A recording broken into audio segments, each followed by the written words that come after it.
Welcome to the Lowcountry Revolutionaries, the podcast that dives deep into the heart of Charleston, South Carolina's vibrant entrepreneurial scene.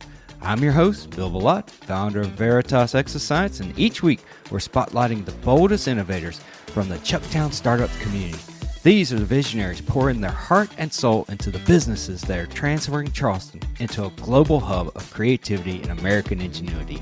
Get ready for raw, real conversations with the trailblazers shaping our city's future. Let's dive in. Well, I'd like to welcome Alicia Hughes, who's the founder of Sparking Up Leadership, a dynamic professional learning company helping leaders ignite their influence with sparkle and shine, both virtually and in person. Welcome, Alicia. How's it going today? It is great, and I am so appreciative of you having me here today, Bill. Thank you. Oh, I'm overjoyed. I was reading a little bit about your story, how you've been a school teacher and now you're helping with leadership, and you have all these stories about how you can do things virtually, and I've sort of been in a little bit in that space, a little bit of my career, so I want to hear more. Tell me how'd you get into this? What kind of led you from teaching to now you're doing this leadership kind of company and helping everybody out in the South Carolina area? Well, and I will tell you, it was a happy accident. I had been an educator here in Charleston County for 8 years and left to have my babies, Nice. raised them for a few years, and then needed to go back to work. And I did not want to go back to that traditional space, that space of the classroom where I would be gone from my children for 10 plus hours a day. Right. I stumbled upon a teaching position at a virtual school in 2009. So Really? long before COVID. Yeah, that's way before anybody was really doing virtual very strongly anyway. Exactly. And long before we had this capability to see and talk to each other in this type of format. But I fell in love with that setting and that space. It has the power to allow for that flexibility, that allows for that work-life balance. And we know there's no perfect work-life balance, but it allows for more flexibility and the opportunity to be present at home. And so I started there in 2009, went from teacher to assistant principal to principal, and then executive director.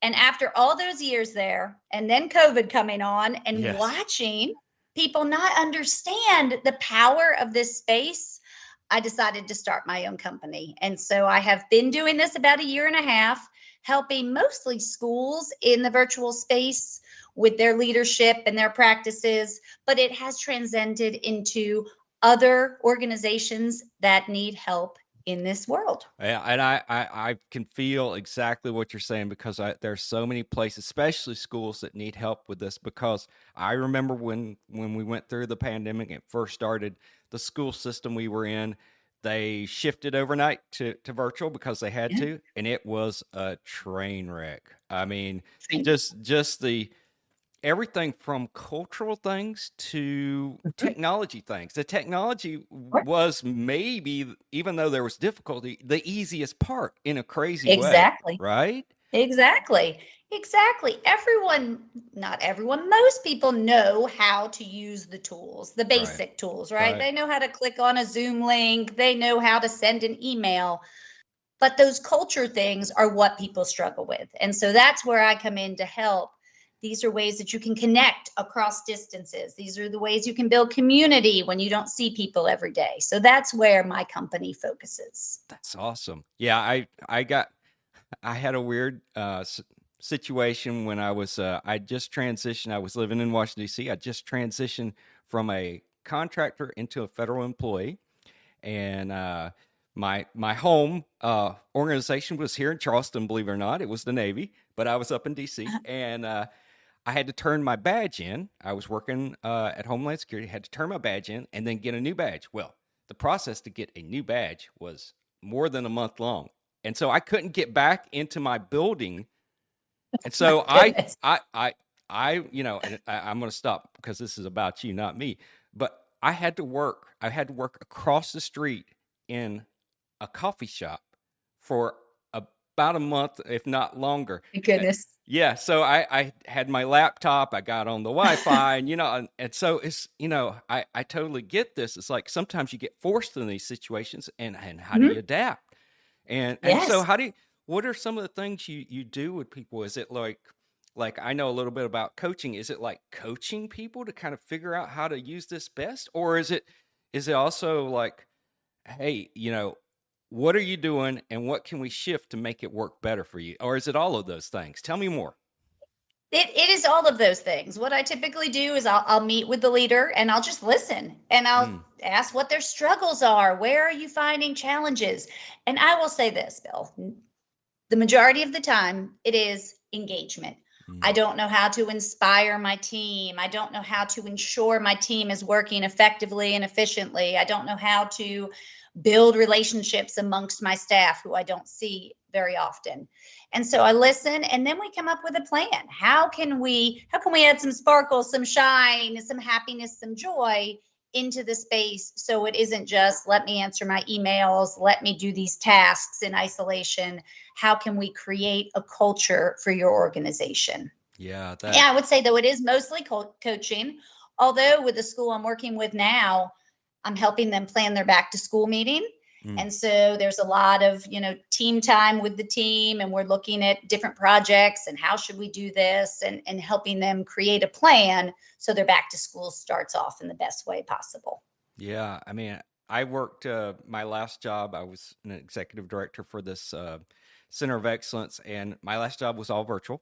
And I could tell you, some of the folks I work with, I had better engagement, better relationships virtually, and then Mhm. others struggled with that because they were used to building relationships in person. And Sure. and so, I think what you're doing as a company and yourself is super valuable because you're always going to have people in an organization that have preferences one way or another, right? And how do you go about sort of helping people, move sort of outside of their comfort zone? Is it, tell me more about what you kind of do.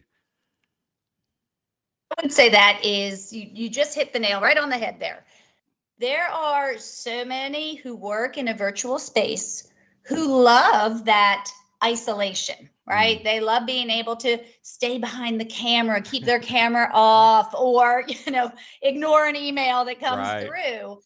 Not intentionally, but that's just, this is who they are. And so I always say it is bringing people out of those comfort zones and saying, okay, when we're doing a meeting, I need to see your face. I Right. need to see eye to eye as if we're sitting next to each other in the office or in the classroom. I need to be able to read your social cues and your body language and your emotions on your face. You can't do that if the camera's off. And Yeah. so breaking down some of those things that we allowed to happen during COVID, again, not for any fault of Sure. anyone's. It was a whole new world. We didn't know what we were doing. We were just trying to do the best we could, Yeah. but really reminding people that this space can be similar to the brick and mortar setting if you allow it to be, but you do have to take some steps. And Right. so we start there with some of those very simple things like turn your camera on, respond to emails promptly. You wouldn't want to ask someone a question and then not get an answer back, so act as if you're having a conversation. And so we start there. But the other thing I focus on a lot, Bill, is that intentionality. If Yeah. you're working in an office building, you're going to pass people in the halls on the way to the restroom, when you're eating lunch in the workroom. You're going to have those run-ins to build relationships. Right. You don't have them here unless you've created them. So having daily check-ins, morning meetings, or calling people together just to play a game together, a virtual game to build Right. those relationships. Let's all eat lunch on camera. I know that sounds weird, but this is our lunchroom. Let's all get together. You can put your camera off for that, but let's just have a conversation while we're eating lunch and talk about what we're doing this weekend. So building intentional Mm. meetups, if you will, into the workspace is very important. Yeah, I love that. I mean, that's the kind of thing you need to do because the only other alternative is you do the virtual while you have to, and then you just make everybody go back to the office, right? That Exactly. that seems to be, a solution for a lot of things these days because people don't want to do like you said. you have to be a little bit more intentional about this, and you really have to think Mhm. about it. You can't just, because here's the thing, like you said, when you're in office space, you will randomly run into somebody that you would never normally work with. But in the virtual space, you have to be a little bit more intentional about running into somebody you normally don't work with, right? Exactly, exactly. And not just because we want to build, force people to get along, but it Mhm. allows you to know someone and be like, oh, I could go to Bill because he's really great at doing podcasts and I Right. want to start a podcast. But you might not know those things to be able to build those connections and help each other if you don't create those spaces to get to know each other. Right, absolutely. So, do you want mainly work with companies in the Charleston area, or do you work all over the world? What's kind of your space here? International yet. I would not say that, although I Uh, have had conversations with people in lots of other countries. I would say I'm more of national. I'm okay, working with a school in Oklahoma now and in Indiana and in South Carolina as well. And so, because of this wonderful space that we have, I can work remotely with schools all over the country. wow. And so that is a beautiful thing to allow me to build these relationships and connections where needed, Mm. um, and to help anyone that might need help in this space. I'll ask you kind of an odd one here. Is what about homeschoolers? They're always looking for extra expertise to come into their home and help their children. Do you get involved with that also? When I was school leader, we did a lot because we did have a lot of school students that were traditional homeschool students. Right. And although my school was a public school and we were, a state, we had to follow all the regulations of the state, we still did attract a lot of homeschool students. So currently, no, but that's not to say that I could not help those organizations as they try to navigate the space and figure out the ways to best inspire and motivate their own students. Yeah, absolutely. So, another oddball question here, but I ask Yeah, everybody this because, you know, it's part of like the Chucktown startups. One of the things we're kind of interested in is why'd you pick Charleston? Is this your family's home? Is it some place you moved to? Is it the community? What makes Charleston the place to have your company? well, I have lived here now since 1999, and so this is definitely my home. Although I am originally from New Jersey, and I learned very early on you cannot say that you are from Charleston if you were not born and bred here. I'm married to a man who was born in West Ashley, Oh who wow, has lived here his whole life, went to the Citadel, yeah, so I he's guess I very get credit traditional. for that. Yeah. Yeah. I guess I'll get credit for him, but I have lived here since 99 and I would never leave. This is such a magical little place. Um, I feel like the perfect place to raise a family where Mm. you have the wonderful weather and the ocean right there. And although it has grown a lot, it is still that laid back, that caring, that small town feel. Right. And so I do not ever see myself leaving. And that's why I'm based right here in Charleston. Yeah, and it's a growing dynamic business community too. Not only, a family friendly community, but very dynamic business. I've been very happily surprised about all the people I've connected with just, doing this podcast and other ways that are really excited and really want to help each other. So it's bringing that kind of community spirit to help everybody, rising tide lifts all boats kind of thing. It is, you are exactly right. It is such a great, supportive little town, and you can always ask anyone for help, and they tend to just jump right in and want to support and do whatever they can to help you be successful. That's awesome. So, what advice would you give to other entrepreneurs starting out? Well, and I'm only a year and a half in, so I'm still kind of in that infancy stage. But one thing I have learned early on, you talked about tides. You have to ride the tide Mm, sometimes. I've jumped into this thinking I've got all these connections, I've got all this experience. This is going to be easy easy, peasy. I'm right? just gonna soar. Eh, And very quickly I realized it's a lot different owning your own business and getting it started and off the ground. And so ride the tides, lean into others, ask for help where you can, but just know that there will be highs, there will be lows, And if you stick with it, you will find that success. Yeah, that's awesome. That's awesome advice. And I that resonates with me. I'm brand new with my own business too. I've been, a traditional worker for most of my career, and so I just started really seriously this year, like the last few months. So I'm right there with you, and I Yeah. get what you're saying, because some days everything's going great and it looks good, and then some days you're like, what have I done? This is crazy town, right? Oh yeah. And there have been many days for anyone listening where I've been like, I just need to go apply to every job out there. And I Sure. just need to get back into that world where it's consistent and, Sure. I feel comfortable knowing. But thankfully, I have a very supportive family who have been like, nope, keep going, don't give up yet, keep going. So Yeah, find those people as well. Exactly. Find those people as well.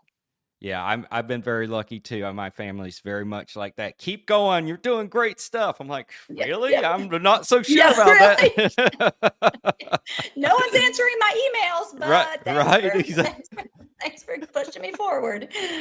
Awesome. Well, this is a pleasure talking to you, and I would love to see you in person sometime and hear some more about your stuff, because what you're doing is super exciting. I think everybody has some level of virtualness with their organization or with people they work with. I in my other job, not podcasting, I work on technical standards, and pretty much all of our standards work. I work with people all over the world to develop standards. Most of it's virtual. So, it's and that's exactly right. Every person, even if you're in an office 8 hours a day, 5 days a week, you are still engaging with people in a virtual way. So knowing just some tips and tricks to help make that more engaging and make yourself more connected to others, that's what I'm here to help with. Awesome. I would love to do a follow-up conversation sometime, so I'd love to have you back on. I'm sure others will have lots of questions about how to do virtual great, and I love your spirit. I love that it's sparkle and shine.